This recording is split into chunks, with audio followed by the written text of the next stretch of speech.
Hi good morning. അപ്പോൾ നമ്മുടെ ഇന്നത്തെ റെസിപ്പി എന്ന് പറയുന്നത് വളരെ സിമ്പിളായിട്ടുള്ള ഒരു മെഴുക്കുരുട്ടിയാണ്. നമ്മുടെ ക്യാരറ്റും നേന്ത്രക്കായും ചേർത്തിട്ടുള്ള മെഴുക്കുരുട്ടി. അപ്പോൾ എന്തായാലും നിങ്ങളെല്ലാവരും ഈ ഒരു മെഴുക്കുരുട്ടി ഉണ്ടാക്കി കഴിച്ചിട്ടില്ലെങ്കിൽ ഉറപ്പായിട്ടും ചോറിൻ്റെ കൂടെ ചേർത്തൊന്ന് കഴിച്ചു നോക്കിക്കോളൂ കേട്ടോ. ചോറിൻ്റെ കൂടെയും കഞ്ഞിയുടെ കൂടെയും ഒക്കെ വളരെ നല്ല കോമ്പിനേഷനാണ്.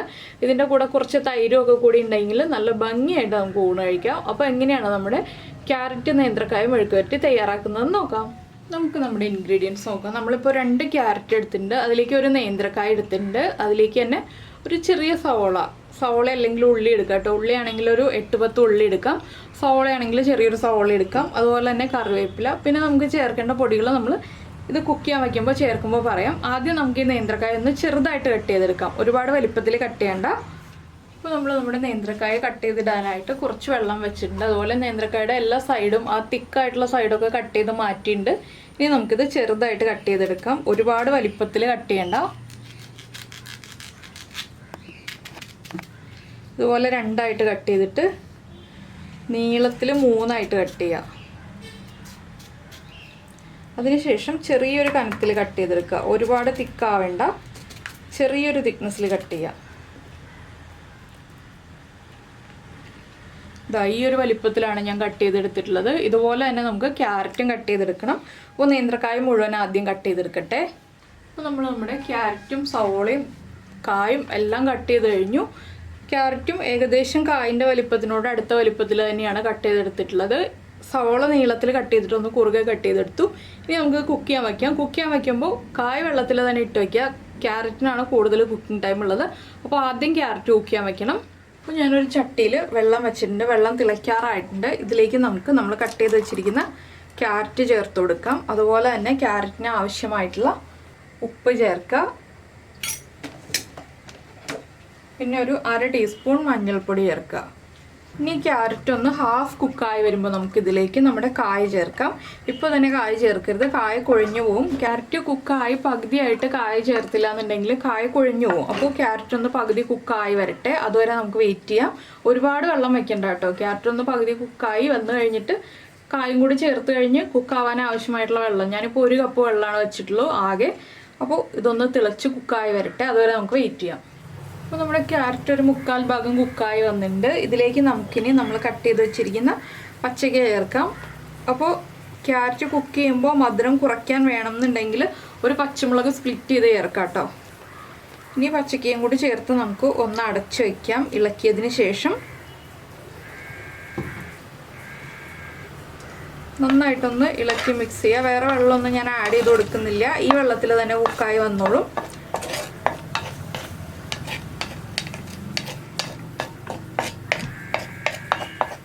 അപ്പോൾ ഇതിനെല്ലാം ഒരുമിച്ചാക്കിയിട്ട് വീണ്ടും അടച്ചു വയ്ക്കുക, നന്നായിട്ട് കുക്കായി വരട്ടെ.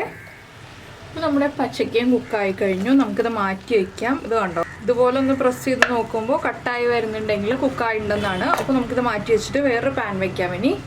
അപ്പോൾ നമ്മുടെ പാൻ ചൂടായിട്ടുണ്ട്, പാനിലേക്ക് നമുക്ക് വെളിച്ചെണ്ണ ചേർക്കാം. വെളിച്ചെണ്ണയിൽ തന്നെ ഈ ഒരു മെഴുക്കുരുട്ടിയൊക്കെ ഉണ്ടാക്കുക. ഇനി നമുക്കിതിലേക്ക് കടുക് ചേർത്ത് കൊടുക്കാം. ഒരു 1/4 ടീസ്പൂൺ കടുക് ചേർക്കുന്നുണ്ട്. കടുകൊന്ന് പൊട്ടി തുടങ്ങട്ടെ. അപ്പോൾ നമ്മൾ പച്ചമുളക് ചേർക്കുകയാണെങ്കിൽ ചേർക്കുന്ന മുളക് പൊടിയുടെ അളവിൽ വ്യത്യാസം വരുത്താം. ഞാനിപ്പോൾ പച്ചമുളക് ചേർക്കാത്തതുകൊണ്ട് 1/2 ടീസ്പൂൺ മുളക് പൊടി ചേർക്കുന്നുണ്ട്, ഇല്ലെങ്കിൽ 1/4 ടീസ്പൂൺ മുളക് പൊടി മതി കേട്ടോ. അപ്പോൾ നമ്മുടെ കടുക് പൊട്ടി തുടങ്ങിയിട്ടുണ്ട്. നമുക്ക് ഇതിലേക്ക് ഉള്ളിയാണ് ചേർക്കുന്നതെങ്കിൽ ചതച്ചിട്ട് ചേർക്കാം, ഇല്ല സവോളയാണ് ചേർക്കുന്നതെങ്കിൽ മാത്രം ചെറുതായിട്ട് കട്ട് ചെയ്തിട്ട് ചേർക്കാം. ഉള്ളി ചേർക്കാണ് ഏറ്റവും ടേസ്റ്റ്. മെഴുക്കുരുട്ടികൾക്ക് എല്ലാം ടേസ്റ്റ് ഉണ്ടാകുന്നത് ഉള്ളി ചേർക്കുമ്പോഴാണ്. പിന്നെ ഇന്നിപ്പോൾ നമുക്ക് ഉള്ളി നന്നാക്കി എടുക്കാനുള്ള ആ ഒരു ബുദ്ധിമുട്ടുകൊണ്ടാണ് നമ്മൾ സവോള ചേർക്കുന്നത്. അപ്പോൾ നമ്മുടെ കടുക് പൊട്ടി കഴിയാറായിട്ടുണ്ട്. ഞാനിപ്പോൾ കറിവേപ്പില, വലിയ കറിവേപ്പില ആയതുകൊണ്ട് ഇതുപോലൊന്ന് ചെറുതായിട്ട് മുറിച്ച് വെച്ചിട്ടുണ്ട് കേട്ടോ. എന്താണെന്ന് വെച്ചാൽ ഭയങ്കര വലിപ്പമാണ് കറിവേപ്പിലയ്ക്ക്. അപ്പോൾ നിങ്ങൾക്കൊക്കെ കിട്ടുന്ന കറിവേപ്പില ചെറുതാണോ വലുതാണോ, എല്ലാവർക്കും വലുത് തന്നെയാണോ കിട്ടുന്നത് എന്നൊക്കെ ഒന്ന് പറയാം കേട്ടോ. നമുക്കിതിലേക്ക് ഇനി സവോള ചേർത്ത് കൊടുക്കാം. അപ്പോൾ നമ്മൾ നമ്മുടെ ക്യാരറ്റിൻ്റെയും ഏത്തക്കയുടെയും ഉപ്പൊന്ന് ചെക്ക് ചെയ്യുക. ഉപ്പ് കുറവാണെങ്കിൽ സവോളയിൽ ഉപ്പ് അതിനനുസരിച്ച് ചേർത്ത് കൊടുക്കണം. ഇല്ലെങ്കിൽ ഉപ്പ് കറക്റ്റ് ആണെങ്കിൽ നമ്മുടെ സവോളയ്ക്ക് ആവശ്യമായിട്ടുള്ള ഉപ്പ് മാത്രം ചേർത്ത് കൊടുക്കുക. ഇതിലേക്ക് നമ്മുടെ കറിവേപ്പിലയും കൂടി ചേർത്ത് കൊടുക്കാം.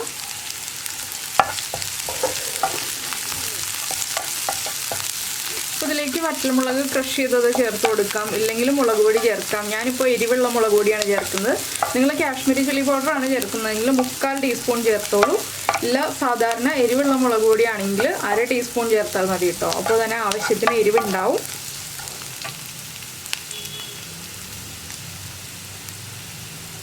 അപ്പോൾ ക്യാരറ്റിനൊക്കെ ഉപ്പ് ആവശ്യത്തിനുണ്ട്. നമുക്ക് സവോളയ്ക്ക് മാത്രം ആവശ്യമായിട്ടുള്ള ഉപ്പ് ചേർക്കാം.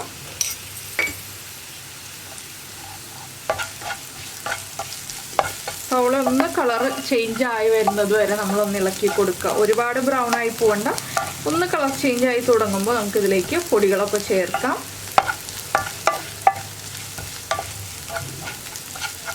അപ്പോൾ ഈ ഒരു ഈസി ആയിട്ടുള്ള നമ്മുടെ ക്യാരറ്റ് ഏത്തയ്ക്ക മെഴുക്കുവരട്ടി എല്ലാവർക്കും ഇഷ്ടമായിട്ടുണ്ടാവുമെന്ന് വിചാരിക്കുന്നു. ഇഷ്ടമായിട്ടുണ്ടെങ്കിൽ നമ്മുടെ ചാനലൊന്ന് സബ്സ്ക്രൈബ് ചെയ്ത് സപ്പോർട്ട് ചെയ്യണേ. സബ്സ്ക്രൈബ് ചെയ്യുന്നതിന് ഈ വീഡിയോയുടെ താഴെയുള്ള റെഡ് സബ്സ്ക്രൈബ് ബട്ടൺ ഒന്ന് ക്ലിക്ക് ചെയ്യുക. അതിൻ്റെ റൈറ്റ് സൈഡിലുള്ള ബെല്ലൈക്കണം ക്ലിക്ക് ചെയ്യുക. അപ്പോൾ ഓളെന്ന് പറഞ്ഞിട്ടൊരു ഓപ്ഷൻ കാണാം. ആ ഓളും കൂടി പ്രസ് ചെയ്തിട്ടുണ്ടെങ്കിൽ ഞാൻ എപ്പോഴും വീഡിയോ അപ്ലോഡ് ചെയ്യുമ്പോൾ നിങ്ങൾക്ക് നോട്ടിഫിക്കേഷൻ വരും. പിന്നെ ഇന്ന് ബുധനാഴ്ചയാണ്, അതുകൊണ്ട് തന്നെ നമുക്ക് ഉച്ചയ്ക്ക് ശേഷം ഒരു വീഡിയോ ഉണ്ട്. നമ്മുടെ ബീൻസ് വൻപയർ തോരനാണ് കേട്ടോ നമ്മുടെ വീഡിയോ. നിങ്ങൾ ആ ഒരു റെസിപ്പി ഉണ്ടാക്കി നോക്കിയിട്ടില്ലെങ്കിൽ ബീൻസും വൻപയറും ചേർത്തൊന്ന് തോരൻ ഉണ്ടാക്കി നോക്കിക്കോളൂ. നല്ല ടേസ്റ്റാണ്.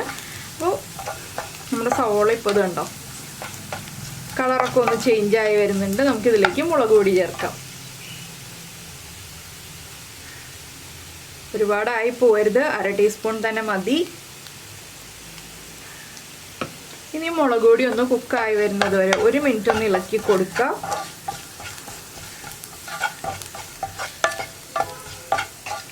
മുളക് പൊടിയുടെ ആ റോ ടേസ്റ്റൊക്കെ ഒന്ന് മാറി വരണം, അതുവരെ ഒന്ന് ഇളക്കുക. അപ്പോൾ ആവശ്യത്തിന് എണ്ണ ഉണ്ടായിരിക്കണം കേട്ടോ, ഇല്ലെങ്കിൽ മെഴുക്കുവരട്ടി പെർഫെക്റ്റ് ആവില്ല. നമ്മൾ പൊതിച്ചോറൊക്കെ ഉണ്ടാക്കുമ്പോൾ പൊതിച്ചോറിലൊക്കെ ഉൾപ്പെടുത്താൻ പറ്റിയ നല്ലൊരു മെഴുക്കുവരട്ടിയാണ് കേട്ടോ ഇത്. അപ്പോൾ എല്ലാവരും പൊതിച്ചോറൊക്കെ ഉണ്ടാക്കി ട്രൈ ചെയ്തിട്ടില്ലെങ്കിൽ നമ്മൾ പൊതിച്ചോറിൻ്റെ വീഡിയോ ഒക്കെ ചെയ്തിട്ടുണ്ട്. അതിൽ ഒന്ന് ഉണ്ടാക്കി നോക്കിക്കോളൂ. ഒന്ന് ആ വാഴയിലയുടെ സ്മെല്ലും അതുപോലെ തന്നെ നമ്മുടെ മെഴുക്കുവരട്ടിയുടെയും ചമ്മന്തിയുടെയും എല്ലാം ടേസ്റ്റും കൂടി വരുമ്പോൾ നല്ലൊരു അടിപൊളി ടേസ്റ്റാണ് ഈ ഒരു മെഴുക്കുവരട്ടിയൊക്കെ പൊതിച്ചോറിൽ ഉൾപ്പെടുത്തിയാൽ. ഇനി നമുക്ക് നമ്മുടെ വേവിച്ച് വെച്ചിരിക്കുന്ന ക്യാരറ്റും നേന്ത്രക്കായും ചേർത്ത് കൊടുക്കാം.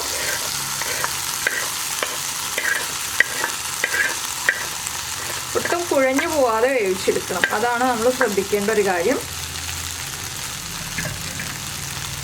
നന്നായിട്ടൊന്ന് ഇളക്കി മിക്സ് ചെയ്യുക.